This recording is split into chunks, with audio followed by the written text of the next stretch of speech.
Welcome to LEAPcast. I'm your host, Dr. George James. LEAP stands for Leaders, Entertainers, Athletes, and Performers. And I'm on a journey to connect with high achievers and highlight their unexamined human moments. Tune in to learn how these high-achieving LEAP individuals were able to reach their greatest potential, face their most difficult challenges, and embrace the human moments that helped them along the way. If you want to get the episode highlights directly in your email, then head to theleapcast.com right now to subscribe. So excited. I have the amazing, the wonderful, the historic icon in the Philadelphia area, Miss Patti Jackson, who is not only been on the radio at WDAS for many years, but has just been a part of the Philadelphia community, the music industry, in so many different ways. I've known her since 2014, where we met, as she said, over some crab legs. And we've been cool ever since. And I'm so glad to bring her. So Patti, thanks for joining me. Miss Patti Jackson, thanks for being on the show podcast with me. And like you say, over some crab legs, right? We met each other. Yes, we sure did. That was funny. That was at Bethel Baptist. Bethany It was a Baptist. Baptist church in New Jersey, and it was the Yes. most fabulous spread that I've ever seen in my life. And it was so much food and so many crab legs that I was like, "Oh, I'm ready to eat." But Right. it was amazing. It was And we got to amazing. talking, and ever since then, you've had me on your show multiple times, and I am happy I get to have you on my show. So, so part of this is when we just talk about lots of different things, and one of the first things we like to talk about is called the Leap story, which is really just helping everybody to understand a little bit about your journey. Right now, we know that you've done so many amazing things, and I'm so happy of your most recent accomplishment, which we'll talk about. But you've been on the radio for many years, and for those who don't know, it's hard to last a day in the radio industry, much less It a sure year. is. It And you've sure done is. it many years. So just tell us, how have you gotten to this place in your career? Maybe where you started and how you even got to where you are right now. Hard work and dedication. Hard work and dedication. If you get a job you love, Awesome. it'll never feel like a day of work in your life. And for the past 39 years, next year marks 40th, Wow. it doesn't feel like work. It's like I'm having fun. I can't wait to play a song. I can't wait to tell a story, let people know what's going on. So it kind of works hand in hand like that. But I really love what I do. I can tell, right? You can tell from just your energy and your excitement in your voice. Where did your radio career start, or how did you even know you wanted to do radio? Well, I did all the announcements in church. I was a little girl who read the poems. I was the basketball announcer. I was a high school announcer. We could bring one record. This was when hip hop just started. So imagine my excitement of playing a hip hop song. It just started and tell everybody the events. I was the most consistent one. Wow. I always came prepared. And I remember a teacher once told me preparation is the key to success. So I was always ready. I always had something to tell. And I always had my record picked out, whether it was Curtis Blow, The Treacherous Three, hip hop had just started. Wow. So for me, this music was like, oh my gosh. It was the beginning and it was exciting. Wow. And so, right, I can hear it, right? So you were developing your gift, your talent, your craft from the very beginning, right? And people don't The often very realize that these things that we do, right? With the announcements at basketball game, the announcements at church, you were perfecting your voice and being in front of people, and then integrating young. music, right? Like, and I guess when you look back at it, like, can you see that those moments were really helping you to Yeah. develop your craft? God God had laid this path. Wow. And it was like, this is the path you're going to follow. I was always in front of a mic. Youth Sunday, I was right there doing call to worship. Wow. So he was preparing me to speak in front of other people. Yeah, it started when I was 8 years old. Wow. Right. And, you know, for so many people, right? Like you said, like it can start, the preparation can start at such an early age. So when did you get that first radio gig, that first radio job? I was 18 years old. I graduated from high school in June. By January of 1982, I was on the radio. I didn't go to college.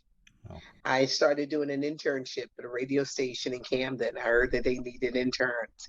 You know, you pull the news copy, help the people in the news department. hmm. One day, somebody did not show up for work, Wow. and the news director was, like spazzing out. I said, "I'll do it," and they liked me, but they were like, "Oh, are you sure?" And I was so confident. I could do it. I could do it. I was terrible, but they liked me. They liked me and they said, "We're going to work with you." And I got a speech teacher and Oh, the whole thing to kind of like groom me, but somebody didn't show up. And just like somebody sliding into third base, there I was, there just you was. sliding right in. Right. Yes. Safe, right? Like it was great. Yeah. So you were like, from what you just said already, like you were prepared and you were confident, and whether it landed the way you wanted, you knew you could do it. And it sounds like Yeah. you said, "All right, put me in, put me in, coach. I'm ready." Yeah. Yeah. But that part you And I just was said, like, go ahead. I was like a bull in a china closet.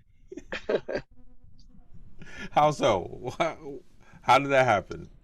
I was so eager Hmm. and I was talking really fast, and I really had to learn the broadcast way of speaking. Okay. And the key is, radio is theater of the mind. Yeah. People need to be able to feel you, and I had to learn how to develop that craft. Wow. And you know, once again, when you mentioned about developing the craft, and you talk about going to speech coaches, you talk about learning more about what you Yeah. were doing. If you can kind of go back, what was that like for you to have to learn and to develop and literally to train yourself? I was like a sponge. I wanted to learn all that I could. And anyone who came up with me through that journey will say she was literally a sponge. I was always the youngest. Now I'm the oldest, one of the oldest. But I was a sponge and I was just so eager and I wanted to learn. I wanted to learn how to write copy, edit commercials, do commercials. I was like right there. So I'm like, I'll do it, I'll do it, I'll do it. And for many people, they might not realize that being on the radio also means having to do those things, right? To write, to edit Mhm. copy, to be able to do commercials, because that's a big part of the job, right? Is being able to A big read the part of the job. commercials You're right. and get people A in. Like, commercial, a commercial will keep you a job. really, You got to know how to do a commercial. You cannot walk around here and be like, I don't want to do a commercial. you know, and I've heard you do commercials, and I've heard you do it like amazingly over the years, and I've heard some other people and they're like, "Ooh, they need some work," you know, like that's not Yeah. necessarily going to help the company get business. Mm-mm, mm-mm. Well, once again, you talked about doing this very early from like, you know, from church and from the basketball games. The commercials come easy for you? In some ways it did, but I had a lot of people who helped me. Okay. It was never hard, but I still had to learn, and I'm still learning to this day Oh. how to work with someone who's giving me horrible copy to read, and making it come alive and making it sound exciting. If you were to share, like, what are some of those things that you learned to make it exciting for people? Learning how to speak in a conversational way. Okay. I had to learn the key of being relatable without anyone ever being able to see me. To relate to that person, they have no idea what I look like, and be able to like reach and grab them through the mic. And you've had that ability with your talent, with your craft and your voice to do that. And like I said, I mean, like everyone has to learn and everyone has to grow in some way. But there are some people that they do sound robotic. They do sound like they Yeah. are reading the copy versus actually making it come alive. You have to be open to learning. And a lot of people don't realize the music is not the most important thing on the radio station. It's the commercial. It Right. is. A lot of people don't realize that. They're like, commercials? Yeah. Because if you know how to do a commercial, you'll always have a job. Always. And And that's I'm like, I plan to always have a job. and you have, there's so many things that I think are just so interesting about certain fields, and being on the radio the way you have, like you said, like that is one of the key things. Learn how to do a commercial, because I would imagine Yeah. people just think about it is the music, is the music selection, is the guest. Yeah, exactly. Yeah. Is it meeting celebrities? No. Right. It's doing those commercials. So with all that you've done, can you share what you would say has been like a highlight for you, or like a top pinnacle part of your career for you? Working with Butter, he taught me so much. Yeah. Butterball taught me even when I didn't realize that he was teaching me. He was teaching me and he was grooming me. And that was a highlight because I looked at him like this man, he's this legend. Mm. And he took the time to show me and didn't think of it robbery, to show me how to do. For those who might not know about Butter, can you say a little bit about him? He was, first of all, he was white and no one knew he was white. They just thought he was soul brother. But Really? he was a white guy, Italian, South Philly, who loved Black music. Oh. He embraced Black music. And he had a great ear for Hmm. hearing hits. And a lot of times, Kenny Gamble, Leon Huff, they bring the records by the radio station to see what he thought. And his thing is a record should hook you within like the first like 15 seconds. So we making people wait all day. Hook them Right. Hit him right immediately. away. So yeah, hit them early. You can't be waiting until halfway into the song. You got to be able to bring them in early. And he just had an amazing ear, but he was also this great family man. So as much as work was important and we were working, he also was like family is just as important. Wow. And so here's this person who it sounds like he's like, the whisperer, right? The hit whisperer. He's helping people know what's right. He's giving them tips and tricks, and that he's well known and he's beloved. And it sounds like he just took you under his wing, He did. and that allowed you to grow. And I guess, when did you realize how much you were taking in from him? After he died, and I had to do it on my own, Yeah. and I was terrified. I Yeah. was terrified, and I was crying, and I let negativity creep in. I would hear she's too young, Oh. she's a woman, Oh. what she know about oldies. Right. I should have gotten that job. That's what I should have gotten that job. No, because you didn't do what you were supposed to do to get this job. Yeah. And he had been teaching me all along. And right before he died, our last conversation was, you have to take over the show. You can't let this show die Oh. because it's our music in a day and age where music is just changing. Hmm. It's our music, it's our heritage, Yeah. it's our ancestors. Yeah. You can't let this go. You can't let this die. So for you, You got to do this. it's been carrying on this legacy that he was doing. Yep. Oh. And he had been teaching me the entire time. Oh. I filled in a lot, obviously, when he was sick, but he didn't work on Super Bowl Sunday. I had to go into the game. You know, Right. Unity Day, I couldn't stay and enjoy all of Unity because I had to be at a radio station and start the show. Right. Right. So No, I I could was totally see that. always being thrown in the game. Yep. And it talks about like part of how I'm hearing this, like mentorship, right? And how sometimes you're being mentored or groomed or taught, and you don't even realize you're like, I gotta go to work again. I gotta do this again. But it's really like Yeah. they're training you and grooming you along the way. I really Hmm. appreciate how you also highlighted what does it mean being a woman, a black woman, and a younger black woman at that time when you started to take over, and how did you deal with all of the negativity that was coming your way? You know what? God, if it's yours, it's yours. Yeah, If it's yours, it's yours. yeah, And I've dealt with a lot of negative, mean people or mean spirited. But you know what? God will take your enemy and make them your stepping stone. And they will learn to leave you alone. Like let her be. And I'm a hard worker. That was my ace. I was a hard worker. Like you could say whatever you want. I don't like her. You'll never beat my work ethic because I hit the ground running.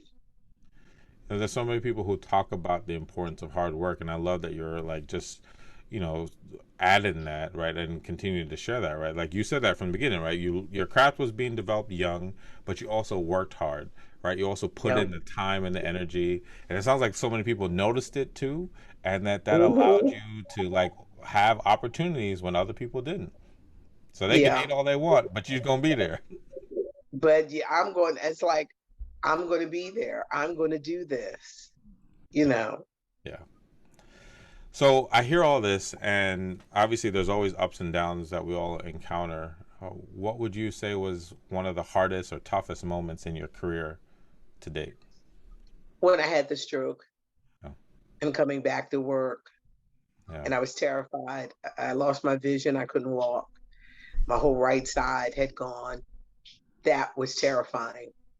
My voice actually quivered when I opened the mic, and there were so many aspects because I couldn't say what happened to me, but I knew eventually I did.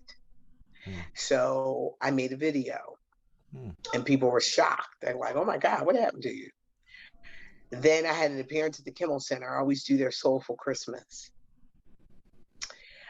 And I went out there with my leg braces mm. and my cane and my patch over my eye because my eye had just wandered somewhere over there. Um, It's like come back. and yeah, I just had to let people, and you could hit a gasp like, and a writer wrote about it. And I remember my boss being upset, and he says, "You shouldn't let people see you like that." And I said, "No, they should see me like this. They should see what I went through. Hmm. Hmm. They should see exactly what I went through." And I've always been just very, very honest about the whole thing. Learning how to walk was the hardest thing I ever did because you got to work through the pain. Yeah, I hated steps, and every day, them therapists would be having me on the steps, and I'd be like, I hate doing the steps, you I know. hate you too, but I ain't gonna But tell you. yeah, but just really regaining my life. Yeah, But I'm gonna tell you how good God is. yeah. If everything else was broken, my voice stayed intact. Wow. Like I never, if you talk to me on the phone, Mhm. you'd be like, you had no stroke. Right. Because most stroke victims, they can't talk anymore. Thing. Nope, my voice was just clear as a bell. Wow. And And that gave me the motivation.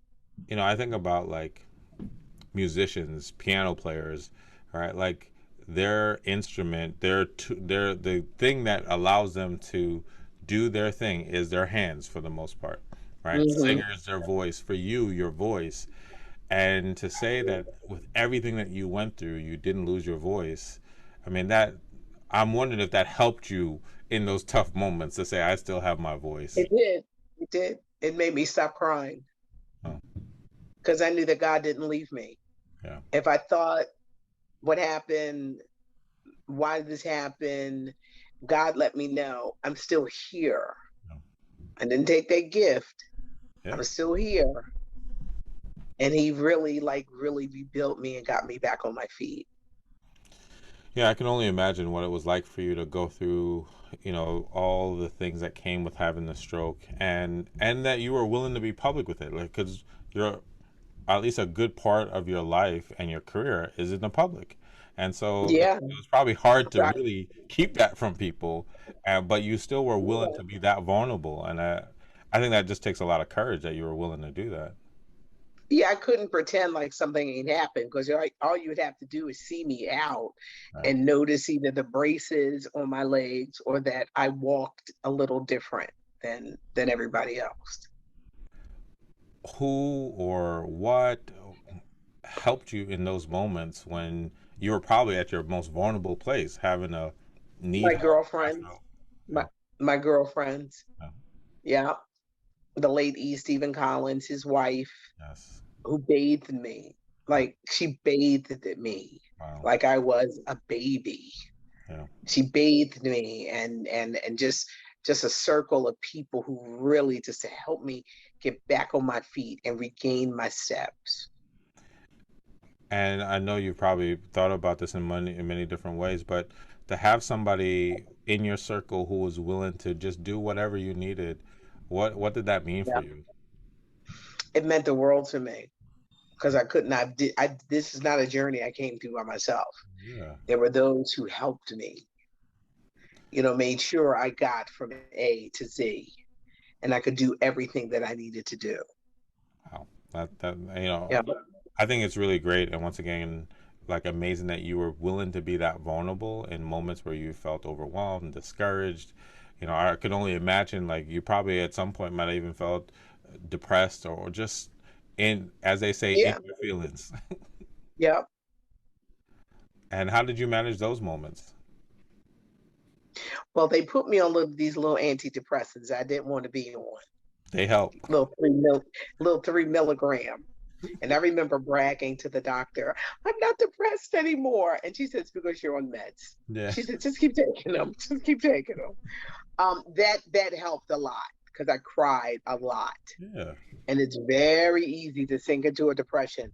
It's very easy to sink into woe is me. And that kind of helped me. But I was so determined. I wanted to go home. I wanted Once to be again, back in my kitchen. because you're a hard worker, right? You're a hard. Yeah, yeah. It's That's who not you it's not are. like me to sit and and just see everything around me. I'm a doer and I wanted to get back to doing. Well, I'm glad that you took those three little pills because a lot of people sometimes are afraid, or the 3 milligram pills. A lot of people sometimes are afraid to do it, but it can actually be something that's necessary for a time period. It may not be for Yeah, forever, and it but for a was. time period. Yeah, So I'm but it helped during that period. So I want to, shift a bit. I know because I know you personally. I know some other things about you, and I know your love affair with cooking and preparing food. We were even like chatting about that just before we started. And like, has that always been the case? Like, have you always been It someone has. who loved I, wa- preparing? I was always in the kitchen with my mom. I was the sous chef. If she had to work late, she wanted my dad's dinner on the table at 5:30 when he got in from work. Mm, I became the sous chef, then I became the chef. And his food and everything was like right there for wow. And well, it's one thing to actually like have that responsibility and be the sous chef. But when did you realize you actually enjoyed it, or like it's something that was you were connected to? him. I was just so happy in the kitchen. Yeah, I was as content as can be in the kitchen and just thrilled when something came out right. Like, oh, I did this. Yeah. it sounds like it was your happy place, right? It was a place that gives you It is. peace. The kitchen is my happy place. That's good. For so many people, especially when we're busy and when we're doing a lot and overwhelmed or whatever it might be, sometimes we lose the happy place or don't even know what it is. Mhm. I could even imagine maybe even your recovery, not only wanting to be home, but eventually to be back in your kitchen. Yes. Yes, I did. I really wanted to be back in the kitchen. Oh, that's great. First meal I tackled was macaroni and cheese, and I was cutting up the cheese. I immediately passed out because stroke fatigue was with me for a while. Okay. When it was time for me to sit down, I Hmm. had to go sit down. but I Had did to listen to collard your greens body, right? and well, listen to your body. But I did collard greens and baked macaroni and cheese. I cut them greens up, I cut that cheese up, and I passed out. But did you? But how did you feel knowing that you did it, that you cut it up, that you prepared it? It felt good. Yeah, It really did. It felt good. I right. I could imagine how empowering, like even with limitations, even with being in a different place in your body, feeling like, no, this is something I know how to do. Probably the same way of being back on the radio. This is something I know Yeah, how to do. yeah, yeah. I know this. So I couldn't wait to get back on the air. It was very scary. My voice was trembling, but after a couple of breaks, it's like you're back home. Where would you say you are now in this whole recovery? Like I've seen you like do and move. It almost seems like almost back to 100%. I mean, where would you say you are now? I'm like 90. I still walk with a limp. Okay. I don't have as much pain because I'm taking turmeric, learning how to take the things to Yeah. ease the joints. Yeah. But still, if I'm tired, that right leg will let me know. Sit down right now. Right. Right now. But yeah, I walk with a little limp, Okay. and But it really shows when I'm tired. which once again makes sense, right? Like for lots of people as we get older, as they say, sometimes we can tell the weather, right? Like and so even Yes, do something, yes. I'll be right? like, Like it's that might gonna be cold. rain. So with all the things you've done, all the people you've worked with, what are some of like those highlights for you? Like what are some people you've worked with that are just like that was amazing that you still remember? Working with BJ in the morning, I Okay. produced the morning show. I remember telling him, "You need a producer because you're all over the place."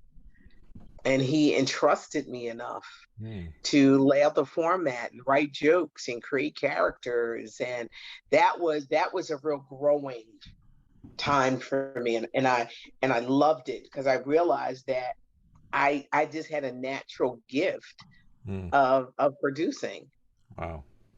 That it was just natural. I would know the sports scores, I would know what happened the night before, and I would feed it to him. You're going to talk about this. This is coming up. Touch on this, and it just made the show. And he was so proud because he felt like, wow, we doing this. Yeah. It's one thing Hmm. that when you have a really good producer, I mean, just from the things that I've experienced, you can feel you can feel safe with them, right? You can feel like this Yep. person's not going to mislead me, and this person's going Yep. to help me shine, and that makes a big difference. And Exactly. you've also worked with lots of celebrities and music artists. Like, I mean, I remember from Hmm. some of our conversations, like El DeBarge being one of those people that you like Yes. really enjoy hanging out with. But I know there's been many others who have been some celebrities or entertainers that you have just loved working with. I love Patti Austin. Okay. I thought I was looking in the mirror with the same kind of personality. Lisa Fisher, Lionel Richie felt like family. And when we finally met, he was like cousin because I'd interviewed him on the phone for years, Okay. and it was family. Nice. Jamie Foxx, it feels like family Yeah, because you I've just did known him something for recently with so. Jamie Foxx, and like you were, I hosted I hosted his book tour in Philadelphia, wow, and it was like talking with an old friend. that's great. Hmm. I once again these all these moments, and I think for some of people when we look at folks who are on the radio, on TV, doing these things, we don't realize that they have a whole life, right? There's a whole part of them they have to navigate, and because Yeah, they show up and we expect these things, and you work hard, but I think it's also just incredible like how you've done all that with some great opportunities and as well as some struggles, and I know that you've also done just like Butter mentored you. You have been big on mentoring people and creating opportunities for people, including myself. So I'm like, why has that been important for you to mentor and create opportunities for people? because somebody helped me. Doc, somebody reached and helped an 18-year-old girl who was terrified and helped me and groomed me. Yeah. And I said, I could not do this without doing the same and helping others. That is a huge part of my life. You gotta give back. You gotta be a blessing to someone else. It can't be me, me, me, me, me, me, me, me, me, me, me, me, me all the time. You gotta be able to bless someone else. I agree that is so important, and I've valued, like I said, 2014, when you and I start working together and still working together, and I've loved what I've been able to do and how I've even been able to grow in my ability to not only be on the radio but do the things, or be hit the spots, and do the different things that we've been able to do, and then being able to share that with other people. And so Yeah. the gift you've given to me, I can give to other people.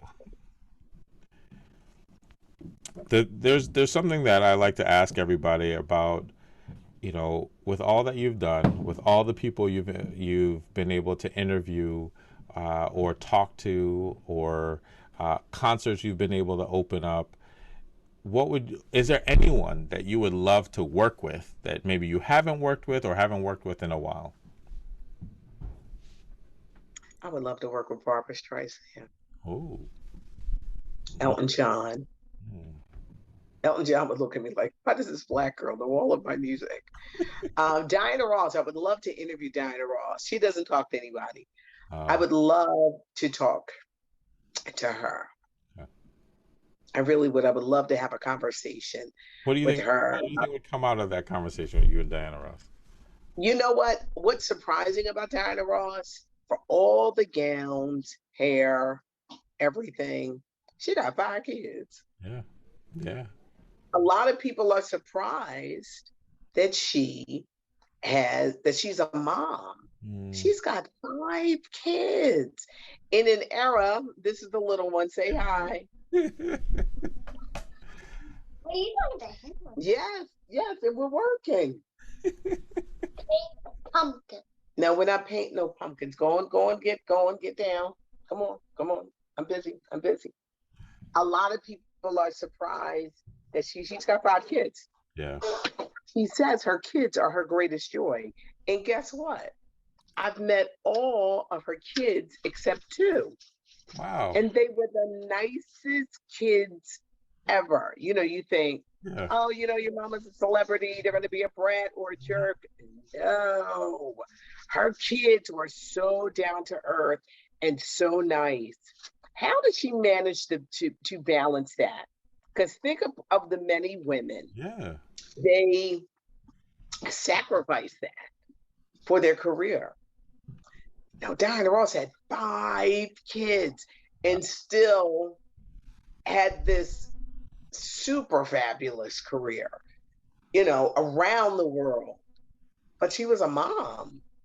No, I love that you're highlighting that. I love that you're highlighting that.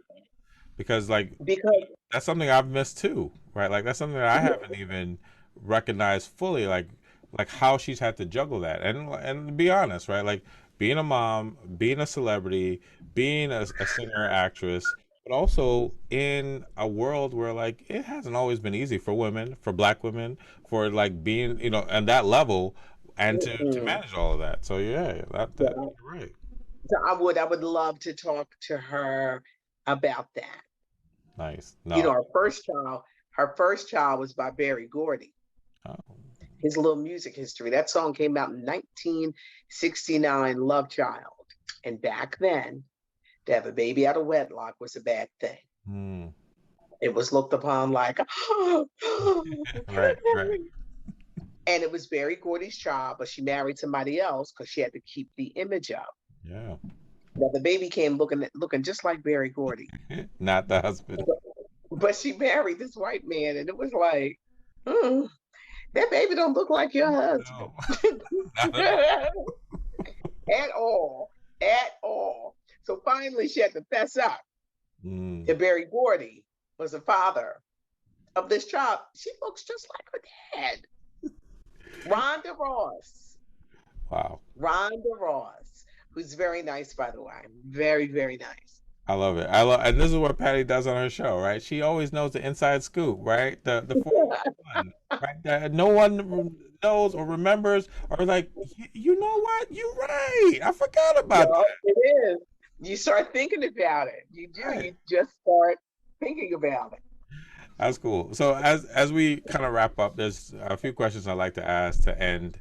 One, is there anything that you are working on or have done, and if you don't say it, I'm going to say it, that you want to share with everybody? I'm planning on writing a book. Yay! Book in me. There's a book. There's this book that's Mm, coming. It's going to have life and it's going to have wisdom and it's going to have funny, but they're going to be lessons. nice. They're going to be lessons wrapped around the funny and the stories. And I, yep, there's definitely a book. I agree, and I could totally see it, and especially as you talk about this 18-year-old who started in the business to now how you've evolved to many people call you Auntie Patty, right? Like like there's a You way know? that your aunt, you're a person that people can look up to and come to for that wisdom, and I could see that wisdom in Yeah. the book. You, Yeah, you know why? Because I really am an auntie. mm-hmm, I got tons of nieces and nephews. That was my little niece that was here. And I'm a mommy. yeah, Like I really am these things. I am an auntie and I am a mommy. And it's funny because it was my niece. They don't say like Aunt Patty. It's mm-hmm. always auntie. Auntie. That's how they would just That's address it. me. That's it. Just So it Auntie. just became just auntie. That's just what they would call me. That's good. And I think that also talks about you and this way that you have cared for so many people. You've cared for the Philadelphia, Delaware, Jersey area, this community of people, and I love that the community has been able to just show some care back to you. They need to do more, but I love that they've been able to say, "We want to name a street after you." What was that like? What was that That was like? that was unbelievable. I sounded like Robert De Niro. Talking about me, talking about me. It was unbelievable because my dream was always something else. Mm, And God's dream was even bigger. wow. And I just wanted a plaque on Broad Street from the Philadelphia Music Alliance. And here I've been blessed with my own street. That it was mind blowing, really. It is. I mean, it's mind blowing for me, and it's not even my street, right? Like I love the fact of my mom always say like you give people flowers while they're alive, right? And you honor Yeah, people, and you recognize what people have done and the impact. And I think that just highlights the impact that you've had through your voice, through your craft, through the radio, through the community, the concerts, the conversations, being auntie, just the way you show up. I think it's just great that someone or a group of people said, "Let's just honor you and make it public." So I think that's great.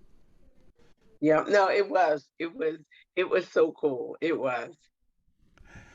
Last two questions. What does mental wellness mean for you? Oh God, it means everything. There was a time my mom was dying, Hmm.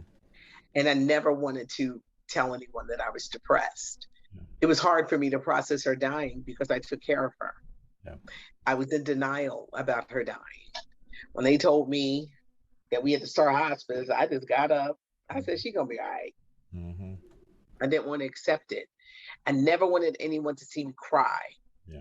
I always felt like that Smokey Robinson song, Tears of a Clown. Yeah. You may see a smile on my face, Yeah. but it's only there trying to fool the public. But when it comes down to fooling you, like I remember when I interviewed Smokey Robinson, I said, I know I was just a baby, but I felt like he was writing my life. And those songs with the tears of a clown, you're so busy making everybody else happy.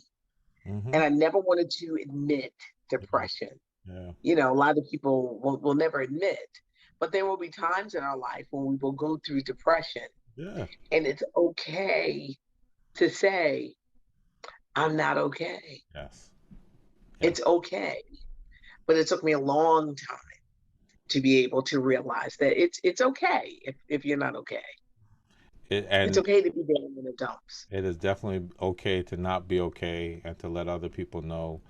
And Yeah, as you share that, that's actually part of what connected us, right? Like as you were taking care of your mom and what it meant to take care of someone dealing with dementia, and especially sometimes it's just not really talked about, period, but definitely in the yeah, Black community. And as I was doing the same thing, and so we got united through our caretaking. And if you weren't public with what you're doing, if I wasn't public with what I was doing, our relationship might not have been formed in the way that it has. yeah. No, you're right. You're right. We bonded. Right. It was the crab legs, the fact that you were my neighbor, and we Yes. didn't know we were neighbors, and the caring of a loved one, Yeah. because our lives were just very similar in that way. Yeah. All the way. Last question. What mental wellness advice would you give to your younger self? And that could be as young as yesterday or way in the past. It's okay not to be okay. Don't beat yourself up. Don't be so hard on yourself. Yeah. Let that tear fall. Yeah. Say, I need help. Yeah. Stop being so stubborn in yourself that you could do it all when you can't, and that get help. It's okay to accept help. Took me a long time to learn that lesson. And so many of us are still learning that lesson, but it is so Yeah, important, you know, to accept the help, to even ask for the help. Something I had to learn exactly. even in my own life. And I'm so Yeah, appreciative that you were able to share that and to highlight that that's something that we could use and can, take some of that extra stress and burdens that we have away. I really appreciate you hmm, being a part of the podcast today and sharing your story, sharing your journey, and how you navigated from being a mom, auntie, stroke, being able to start the business early and still have it 39 years. I mean, we didn't I even know. highlight how much that is an anomaly in the radio business. Like people It don't stay is. that long. They don't. That is it's weird, but God has blessed me. I mean, it's a huge blessing Yeah, that yeah, He put me on a journey, and I've been able to last, yeah, because it's a hard business, and you're gonna run into some people. But yes. guess what? But God will protect His people to get them where they need to go. And that has happened for you. And it makes me think about like because you've lasted in the industry and worked hard and been blessed and talented, you've had multiple conversations with Lionel Richie, right? Like if you were only in Yeah, it 2 years, you might have only had one conversation, but because you've been in it for so long, yeah, you have multiple conversations, and you are cousin because I've gotten to know you over the you're years. right. I'm telling you, the security guard at the Wells Fargo Center was really mean. Oh. And he was like, "You don't belong back here." Mm. And me and Toya, that's our family, that's our cousin. We Mhm. know him. So when he walked out and we just screamed his name, I said, "Lionel, it's me. It's Patty Jackson." He said, "Cousin." It was, and the security guard just looked, and I did like this. I said, Mhm. "Told you he was my I cousin. told you. Told you. Hey. Told you." Yeah, yeah, Well, yeah. I appreciate like all the things you've shared and those lessons, right? Of working hard, of like really still learning, being able to be mentored and to mentor other people, and that sometimes you build these relationships with people and they become cousins. So I'm excited of all the cousins I've been able to develop. Well, you know what? You got to have a good attitude. Yeah, yeah, Be the type of person that other people want to be around. yeah. You ever see some people and you're running from them Mm-hmm. because they're negative, they ain't got nothing Mm-hmm. nice to say? You Yeah. just be like, ah.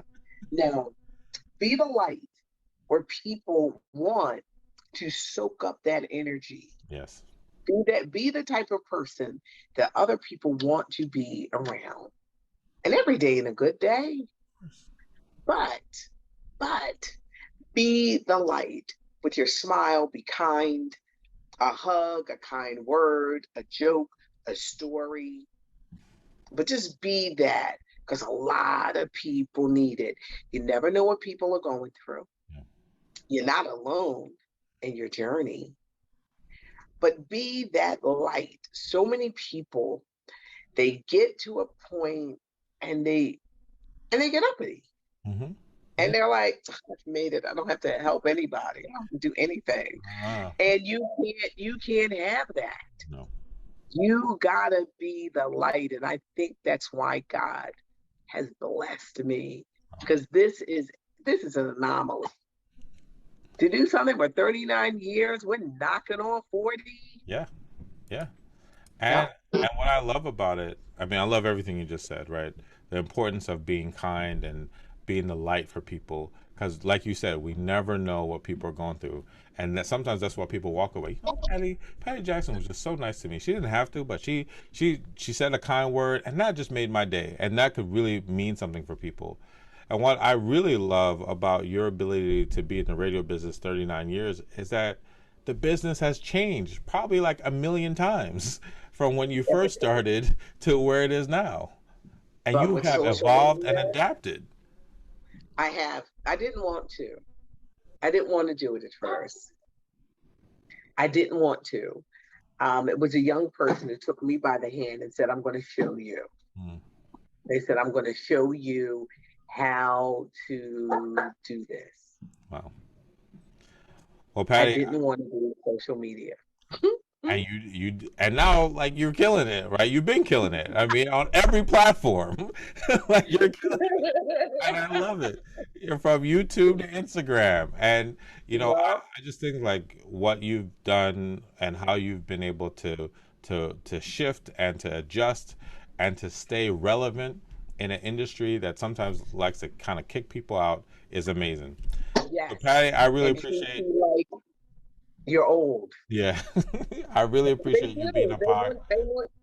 They want to push you out. Who would have thought that I'd be sitting up here doing videos? Right. But That's God. That's God's thing. well, look, you've been an inspiration to me and continue to do that. And I appreciate you being a part of the podcast and sharing so many Thank you. what you do and who Thank you you. are. So thank you. Thank you. Wow. What an incredible ride we just went on with another great member of the LEAPcast community. I appreciate you listening and hope you got some tangible value from the episode. Please let us know what you think by leaving a comment, rating, and review. As always, please don't forget to subscribe wherever you listen to podcasts. This is Dr. George James, and I'll see you next time.